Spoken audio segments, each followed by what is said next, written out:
Okay, you can see in the map that these are the conquests made by some of the famous Muslim conqueror during the different times in the subcontinent. The first one is the light green one, which is coming from Iraq and pointing towards nearest to Karachi. And this is the conquest of Muhammad bin Qasim. हमने discuss किया था कि मोहम्मद बिन कासिम दो तरह से अपनी army को लेके गया था. एक तो वाटर रूट था, सी रूट था, और दूसरा लैंड रूट. तो सी रूट उसने लिया था पर्शियन गल्फ, फिर उसके बाद गल्फ ऑफ ओमान, और फिर उसके बाद दीबल सी पोर्ट पर. और जो लैंड रूट उसने लिया वो it was from Iraq to Iran and from Iran to Balochistan, और बलोचिस्तान से फिर Sindh. Then the second is the mehndi colour one, Mahmud Ghaznavi. This is the conquest of Mahmud Ghaznavi. It is from Ghazni, and you can see the arrow is pointing at the very south. This much area was being invaded, और उसने इस दौरान पूरे मतलब temple of Somnath तक आते आते उसने बीच में बहुत से एरियाज़ को तस्कीर किया था, फ़तह किया था. So this was the conquest route of Mahmud Ghaznavi. Then the third is Shahabuddin Ghori. We will discuss it in next slide. Shahabuddin Ghori, you can see the teal color arrow. It is coming from Ghor, and it is pointing towards near to Lahore. So this was the conquest made by Shahabuddin Ghori.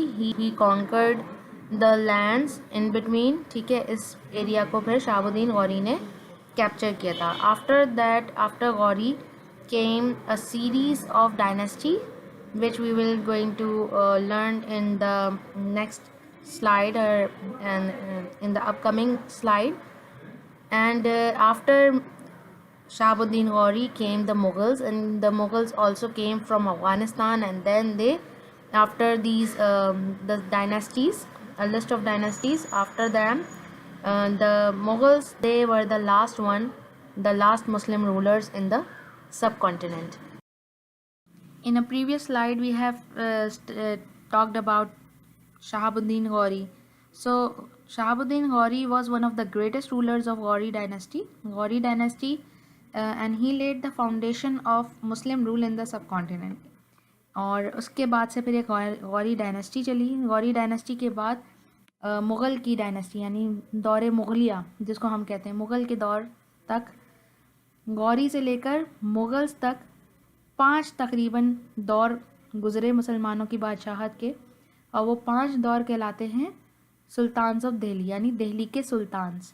इनके नाम क्या थे? इनके नाम थे slave dynasty, Khilji dynasty, Tughlaq dynasty, Syed dynasty और Lodi dynasty. Slave dynasty यानी जो सुल्तान महमूद गौरी था उनके बाद, मतलब जब गौरीज़ ने हुकूमत करी उसके बाद जो है वो हुकूमत उनके ग़ुलाम ने की थी, उनके ग़ुलामों ने शुरू करी थी. तो उस दौर को स्लेव डायनेस्टी कहा जाता है. उसके बाद फिर खिलजियों की हुकूमत आई. खिलजी एक कास्ट है, तो खिलजीज़ की हुकूमत आई. फिर उसके बाद तुगलक्स आ गए, फिर उसके बाद सैयद्स आ गए, और फिर लास्ट में लोधी डायनेस्टी आई. और लोधी डायनेस्टी के बाद फिर मुग़ल डायनेस्टी है, मुग़लों का दौर आया. Some of the famous rulers and the achievements made during the dynasties are just summarized here.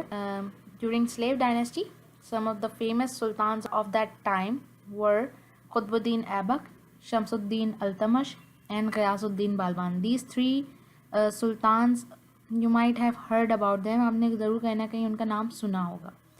So during the period of slave dynasty, जब slave dynasty का टाइम था, तो उस दौरान लॉ एंड जस्टिस यानी कानून साजी की गई, प्रॉपर लॉ और जस्टिस का एक निज़ाम कायम किया गया, और मस्जिद क़ुव्वत इस्लामी उस दौर में बनाई गई दिल्ली में, जिसका एक हिस्सा जो है, जिसका एक मीनार जो है वो कुतुब मीनार कहलाता है, जो कि बहुत फेमस है.